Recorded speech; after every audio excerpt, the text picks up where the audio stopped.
গণেশের ফিরে আসা তন্ত্রে। গণেশকে আপনারা জানেন তো,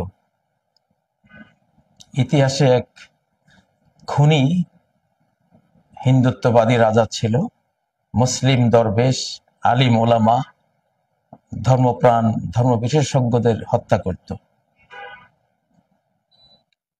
আল্লাহ তাআলা সেই গণেশের প্রতিশোধ নিয়েছিলেন কিভাবে?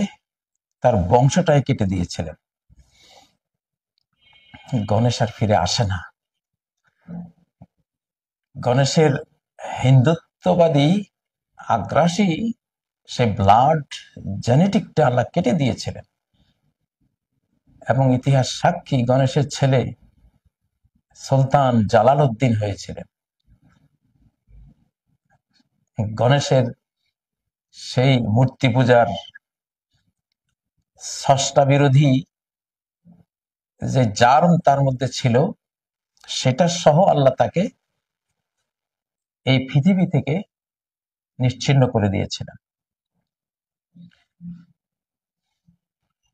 তার বংশ পরবর্তীতে ইসলামের সেবক হয়ে জালালউদ্দিন নাম নিয়ে ইতিহাসে স্থান করে নিয়েছিল।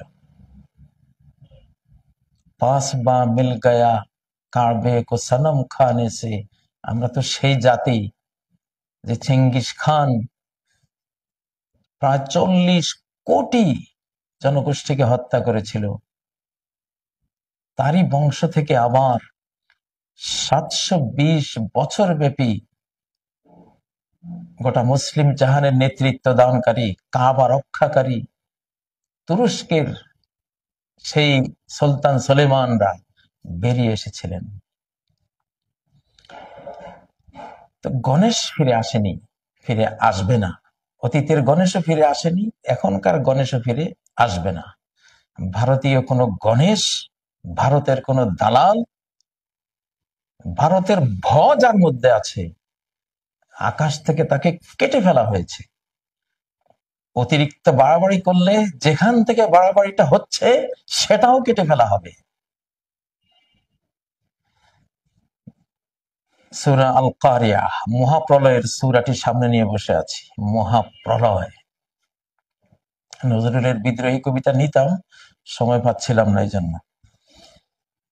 وتكون الجبال كالعهن المنفوش, সেদিন পর্বতরাজি হয়ে যাবে ধ্বনিত রঙিন পশমের মতো। পশমকে, রুই তুলাকে যখন ধুনকাররা তাদের তার দিয়ে ধুনা দেয়, ধুনার ছোটে ওটা রেশা রেশা হয়ে উড়ে যায়। আল্লাহর শক্তি, তিনি যখন মার দেন, পাহাড় মতো কঠিন শক্তিশালী অস্তিত্বের জিনিস কালেহনিল মানফুস ধ্বনিত রুইয়ের মতো উড়ে যায়।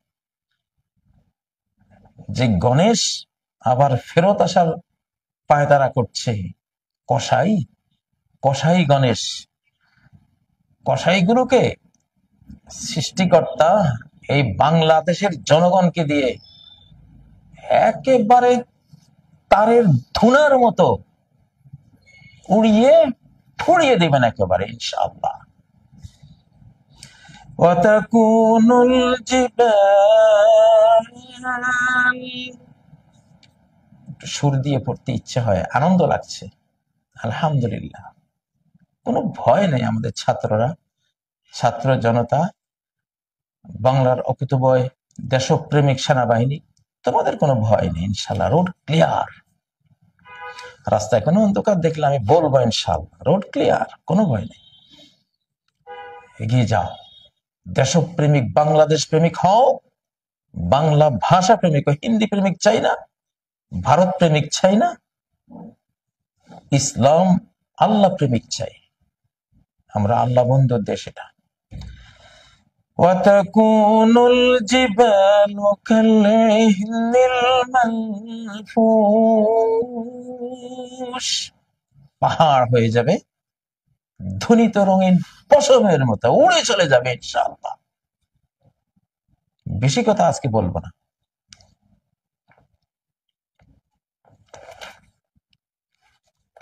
আমাদের কিছু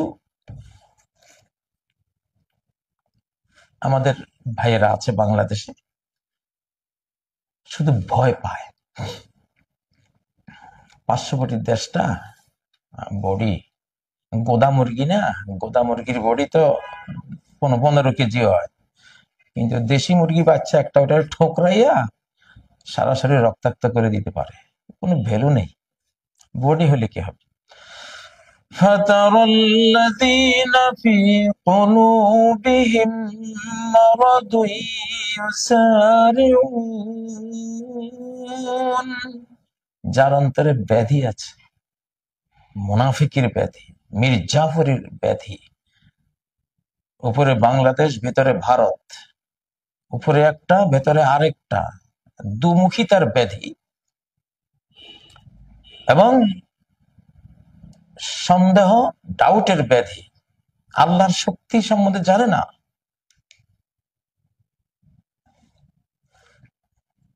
তার ভিতরে ব্যাধি আছে, মুনাফিকের ব্যাধি আছে। তার মধ্যে সে ভারতকে ভয় পায়।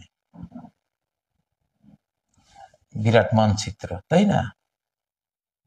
যেমন নবীজির যুগে মদিনায় কিছু মুনাফিকরা ইহুদিদেরকে ভয় পেত, রোমান সাম্রাজ্য, পারস্য সাম্রাজ্য ভয় পেত। ভয় পেয়ে ওদের বন্ধুত্বের জন্য ছুটাছুটি করত, কে কার আগে তাদের বন্ধু হয়ে যাবে। আল্লাহ বলছেন, فَتَرَى الَّذِينَ فِي قُلُوبِهِم مَّرَضٌ يُسَارِعُونَ।